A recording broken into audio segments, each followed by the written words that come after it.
नमस्कार, मी कॉम्रेड ओमपुरी, बीड जिल्हा बांधकामगार संघटनेचा जिल्हा सरचिटणीस आणि लाल बावटा बांधकामगार संघटनेचा राज्य सचिव. मित्रांनो, तुमच्यासमोर येण्याचं कारण की बांधकाम कामगारांच्या प्रश्नासंदर्भात, वेगवेगळ्या न्याय मागण्यासंदर्भात आपण काल बीड जिल्ह्याचे सरकारी कामगार अधिकारी यांना आपण निवेदन दिलेलं आहे. या निवेदनामध्ये आपण बांधकाम कामगारांच्या अत्यंत जिव्हाळ्याच्या मागण्या आपण त्याच्यामध्ये घेतल्या होत्या. मागं 13 ऑक्टोबर 2025ला सुद्धा आपण मोठं आंदोलन या कार्यालयावर केलं होतं. ते आंदोलन केल्यानंतर आपल्या जे काय मागण्या मान्य झाल्या होत्या त्याची पूर्तता या ठिकाणी झालेली होती. पण आंदोलन केल्यानंतर सुद्धा काही अर्ज प्रलंबित आहेत आणि बीड जिल्ह्यातील वडून तालुक्यात मे 2025 पासूनचे नोंदणीचे अर्ज प्रलंबित आहेत. दुसरं, नूतनीकरणाचे अर्ज प्रलंबित आहेत, लाभाचे अर्ज प्रलंबित आहेत. हे सर्व प्रलंबित अर्ज लवकरात लवकर निकाली काढावेत म्हणून आपण काल या ठिकाणी निवेदन दिलेलं आहे.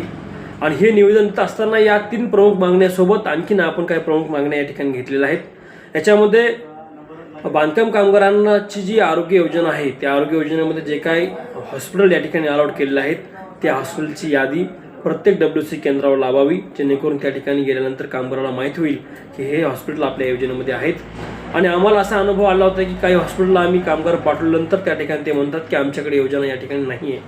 म्हणून त्या ठिकाणी जिल्ह्यामध्ये अटल बांधकामगार आरोग्य योजनेची प्रभावी अंमलबजावणी या ठिकाणी व्हावी म्हणून आपण ती मागणी घेतलेली आहे. दुसरी मागणी आपण घेतलेली आहे किंवा जे काय बांधकाम कामगारांचे दुरुस्तीचे अर्ज आहेत, म्हणजे प्रोफाईलमध्ये या ठिकाणी नाव दुरुस्ती करणं असेल, आधार क्रमांक दुरुस्ती करणं असेल, जन्मतारीख दुरुस्त करणं असेल किंवा नाव ॲड करणं असेल, हे जे काय अर्ज आहेत हे अर्ज लवकरात लवकर निपटारा या ठिकाणी ह्या अर्जात झाला पाहिजे, जेणेकरून कामगारांना, नोंदणीकृत कामगारांना या ठिकाणी मंडळाच्या योजनेचा लाभ घेता येईल. असे अर्ज भरपूर या ठिकाणी पेंडिंग होते, ते सुद्धा आपण काढण्याची या ठिकाणी मागणी घेतलेली आहे. दुसरी मागणी आपण घेतली होती किंवा जे RPL प्रशिक्षण आहे बांधकाम कामगारांसाठी, मंडळ हे बांधकाम कामगारांना प्रशिक्षित करण्यासाठी प्रशिक्षण योजना या ठिकाणी राबवली गेलेली आहे. या प्रशिक्षण योजनेमध्ये बांधकाम कामगारांच्या ठिकाणी परीक्षा झालेल्या आहेत. परीक्षा होऊन सुद्धा अद्याप त्यांना प्रमाणपत्र मिळालेलं नाही. त्या प्रशिक्षणाचा जो भत्ता आहे 4200 रुपये, ते अद्याप या ठिकाणी DBTचा फॉर्म या ठिकाणी साईडला आलेला नाही. म्हणून आपण मागणी केलेली आहे किंवा ह्या सर्व बांधकाम ज्या बांधकाम कामगारांनी परीक्षा दिलेल्या आहेत त्या परीक्षा दिलेल्या बांधकाम कामगारांना या ठिकाणी प्रमाणपत्र वाटप करावं आणि त्यांचा जो 4200 रुपयाचा भत्तेचा फॉर्म आहे DBTचा तो सुद्धा या ठिकाणी भरून घ्यावा, अशी आपण या ठिकाणी मागणी घेतली आहे. दुसरं, जिल्ह्यामध्ये भांडी वाटप आणि सुरक्षांच्या वाटपाचं या ठिकाणी वाटप व्हावं, हे सुद्धा आपण या ठिकाणी मागणी घेतलेली आहे. आणि दुसरं अत्यंत महत्त्वाची मागणी आपण घेतली की 1 जानेवारी 2026ला जे काय मंडळानं या ठिकाणी परिपत्रक काढलेलं आहे की बांधकाम कामगारांच्या ज्या शैक्षणिक अर्थसहाय्य योजना आहे त्या संदर्भातलं ते परिपत्रक आहे. त्याच्यामध्ये त्यांनी नमूद केलेलं आहे की बांधकाम कामगारांना दुबार लाभ घेता येणार नाही आणि बांधकाम कामगार हा दुबार लाभ घेत नाही आहे. याच्यामध्ये स्पष्ट आहे की मंडळ हे बांधकाम कामगारांच्या पाल्याला शिष्यवृत्ती देत नाही. म्हणजे बांधकाम कामगार मंडळ हे विद्यार्थ्याच्या खात्यामध्ये पैसे टाकत नाही, जसे की बाकीच्या शिष्यवृत्ती योजना आहेत त्या थेट विद्यार्थ्याच्या खात्यामध्ये पैसे जमा करतात. तसं नाही, हे की बांधकाम कामगारांना आपल्या मुलांना चांगलं शिक्षण देता यावं, त्याचं शिक्षण देण्यासाठी त्याला हातभार लागावा म्हणून कामगार मंडळ हे बांधकाम कामगारांना या ठिकाणी अर्थसहाय्य देत असतं आणि ते अर्थसहाय्य थेट बांधकाम कामगारांच्या खात्यामध्ये टाकतं. त्याच्यामुळं या ठिकाणी ती गफलत मंडळाने करू नये अशा प्रकारचं आपण त्या ठिकाणी मागणी घेतलेली आहे किंवा ते जे पत्र आहे ते या ठिकाणी रद्द करण्यात यावं. अशा विविध साऱ्या जिव्हाळ्याच्या मागणीला घेऊन आपण काल निवेदन त्या ठिकाणी दिलं आणि ते निवेदन कामगार अधिकारी श्री कोनाळे साहेब यांनी स्वीकारलं. त्या ठिकाणी अत्यंत सकारात्मक अशी चर्चा या ठिकाणी झालेली आहे आणि या चर्चेमध्ये त्यांनी सांगितलं की येत्या 2 आठवड्यामध्ये वडून तालुक्यातील असेल किंवा जिल्ह्यातले अर्ज जे प्रलंबित आहेत ते आम्ही निकाली काढू.